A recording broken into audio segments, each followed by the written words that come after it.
Je suis venu pour que les brebis aient la vie et la vie en abondance. Voilà le désir de Dieu. Le désir de Dieu qui vient nous appeler, qui vient nous interpeller, chacun d'entre nous, où que nous soyons.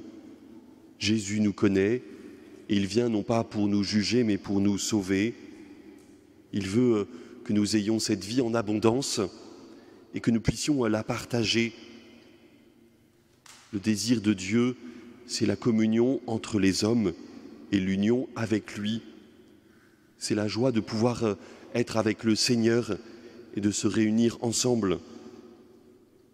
Pierre, en sortant de ce cénacle où il a été rempli de l'Esprit Saint, vient annoncer aux autres cette bonne nouvelle du salut. Dans ce grand discours de Pierre à la Pentecôte, et ils sont nombreux à l'écouter, et ils sont nombreux à se laisser aussi transformer, rejoindre, ou à écouter la voix du Christ, à écouter la voix de Dieu qui vient les rejoindre et les appeler.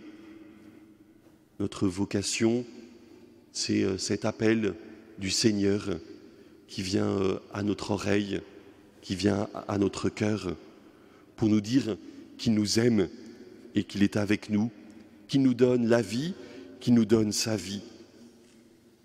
Peut-être comme réponse, il y a cette dimension de l'annonce, annonce que Pierre donne le jour de la Pentecôte, annonce que nous sommes aussi invités à faire chaque jour, annoncer la bonne nouvelle du salut. C'est témoigner quelquefois aussi explicitement dans le nom de Jésus. C'est aussi donner cette espérance que Dieu est avec nous aujourd'hui et toujours. C'est croire en cette vie qui est là en abondance avec nous. C'est penser et savoir que le Seigneur nous accompagne, qu'il nous connaît et qu'il nous guide. Le berger décrit par le Christ connaît ses brebis, chacune par leur nom. Ce berger, il marche aussi à la tête. Il est là, il guide, et en prenant lui-même le risque d'avancer.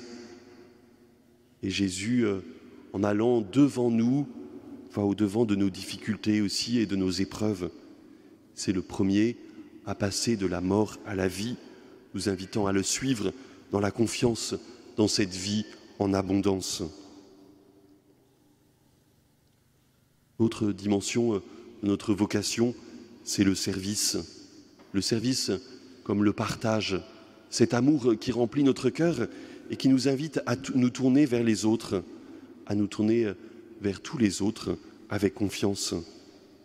Partager parce que le trésor qui est mis dans notre cœur est aussi pour les autres, parce que quand nous le donnons à d'autres, il ne vient pas s'épuiser en nous, mais il grandit en nous.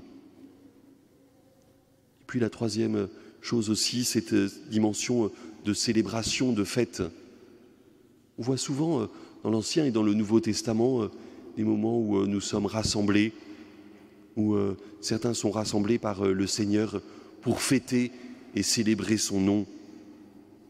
Nous pouvons penser à Jésus et cette parabole qu'il raconte aussi de ce berger qui sort de son enclos pour aller chercher la brebis perdue.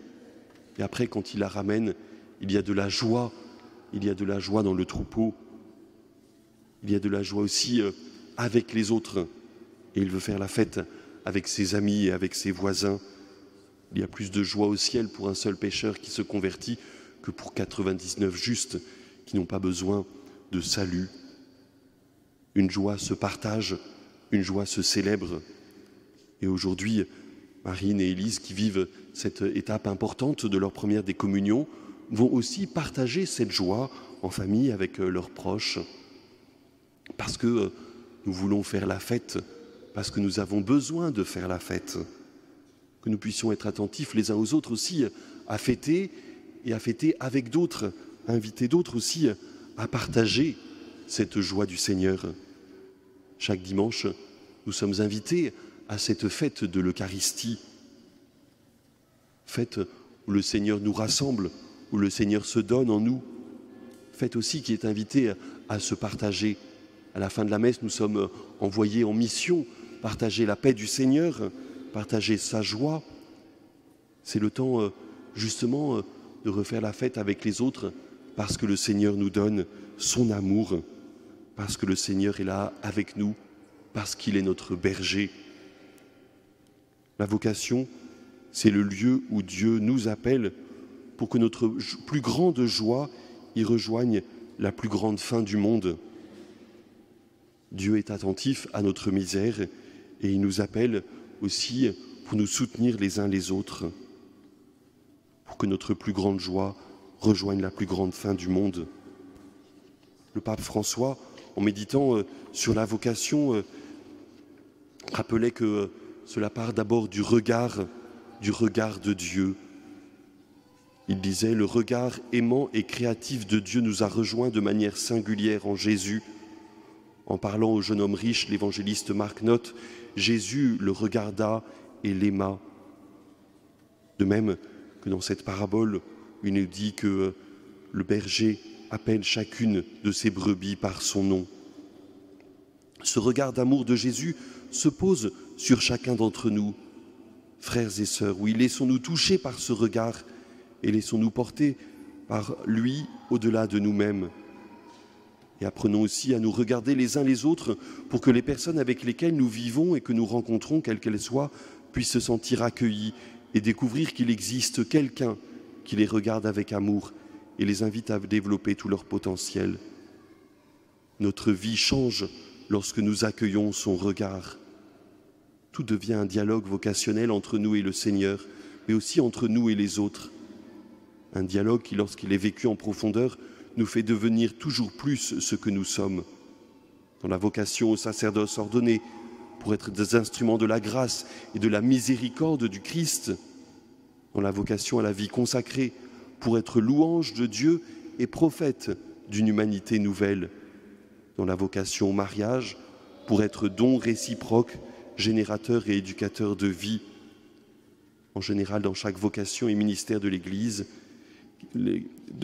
qui nous appelle à regarder les autres et le monde avec les yeux de Dieu, à servir le bien, à répandre l'amour en actes et en paroles.